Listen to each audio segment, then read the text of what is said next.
hoje é sobre a história das eleições e do voto no Brasil. A gente vai cobrir o período do Império, de 1822 a 1889, e a partir da República até os dias atuais. Para a gente pensar no voto, no início do voto no Brasil, quer dizer, a gente tem que ter consciência de que no início do século XIX, a ideia do voto ainda é muito distinta do que a gente imagina o voto hoje, quer dizer, como um exercício da cidadania, um exercício democrático da cidadania. O voto era uma forma de você selecionar elites, né? Num ambiente ainda muito oligárquico, muito restrito. O primeiro voto é estabelecido com a Constituição de 1824, e se votava em cinco instâncias: o juiz de paz, as câmaras municipais, as assembleias provinciais, o Senado e a Câmara dos Deputados. O Senado era vitalício, quer dizer, os eleitores escolhiam uma lista com 3 nomes e o imperador escolhia um dos 3 senadores. A eleição, ela acontecia em 2 graus, ela era indireta, acontecia em 2 graus. Os votantes escolhiam um conjunto de eleitores e esses eleitores efetivamente votavam nos representantes, né? Quer dizer, eles tinham um critério de renda para votar. O votante, em primeiro grau, tinha que ter uma renda, tinha que ser maior de 25 anos, havia algumas exceções, menores de 25 anos casados, emancipados, etc. E os maiores de 25 anos com uma renda de 100 mil réis votavam em primeiro grau. Os votantes em segundo grau tinham que ter uma renda de 200 mil réis e os candidatos efetivos à Câmara tinham que ter uma renda de 400 mil réis, né? Quer dizer, esse valor mudou ao longo do Império, mas o valor inicial era esse. A primeira grande reforma eleitoral do Império é de 1855, né, no chamado Gabinete da Conciliação, criou o voto chamado voto em círculos, que é um tipo de voto distrital. Ou seja, a província era dividida em círculos, em distritos, e cada distrito elegia um deputado, né? O voto antes, até a reforma de 1855, cada votante votava no número total de deputados que aquela província elegeria. Por exemplo, o Rio de Janeiro tinha 8 deputados, os votantes escolhiam 8 deputados na lista de candidatos. Só que o voto em círculos, né, esse voto distrital incipiente, o argumento principal era que ele abriria mais espaço para as oposições serem representadas. E efetivamente foram. Quer dizer, na primeira eleição em que o voto em círculos vigorou, a primeira e única de 1857, se teve uma representação de 17% de oposicionistas na Câmara. Só que esse voto só vigorou em uma eleição, né? Justamente por ele colocar em risco o controle das elites políticas sobre as eleições, sobre o número de representantes da oposição.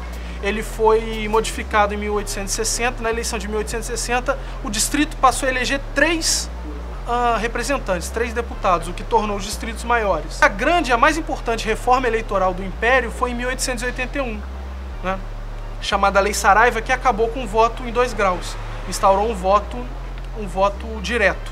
E o voto direto acabou com o voto do analfabeto, quer dizer, até então o analfabeto podia votar. Só que com a reforma de 1881 da Lei Saraiva, que foi o redator final foi o Rui Barbosa, o voto passou a ser direto, só que com a proibição dos analfabetos votarem. O que aconteceu? O eleitorado caiu em 90%. Com a primeira Constituição da República, que é de 1891, quer dizer, 2 anos depois do golpe de 89, que leva ao fim da monarquia e a proclamação da República, você tem a proclamação do voto universal masculino para homens com mais de 21 anos. Mas você mantém a proibição para os analfabetos. Isso faz com que o número do eleitorado ainda seja restrito. Uma das grandes polêmicas da República era a chamada cédula em aberto, né? Quer dizer, a cédula era assinada, ela tinha 2 vias, uma ia para a urna e a outra ficava com o eleitor. Isso era o principal mecanismo de controle do chamado voto de cabresto, já que a segunda via ficava com o eleitor, e isso era uma forma de controle das elites locais sobre o eleitor em quem ele votava. A coalizão responsável pela Revolução de 1930 tinha como uma das principais bandeiras uma reforma eleitoral. É um fato que se concretiza em 1932, né, com a criação de um código eleitoral. Algumas inovações, então, no sistema eleitoral vão começar com essa legislação de 1932. Né? Entre elas, talvez uma das mais importantes é a expansão do voto às mulheres, que vão ter legalmente a permissão de votar a partir daí.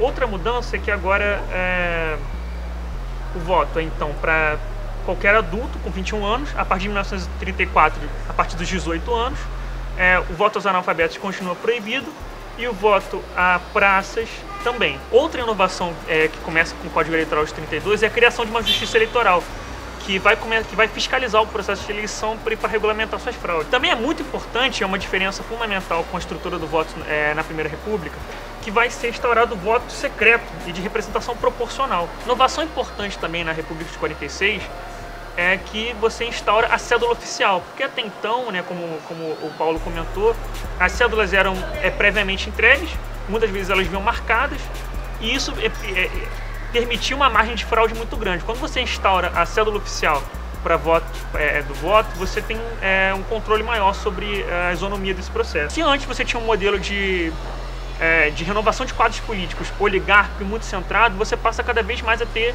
critérios democráticos de seleção.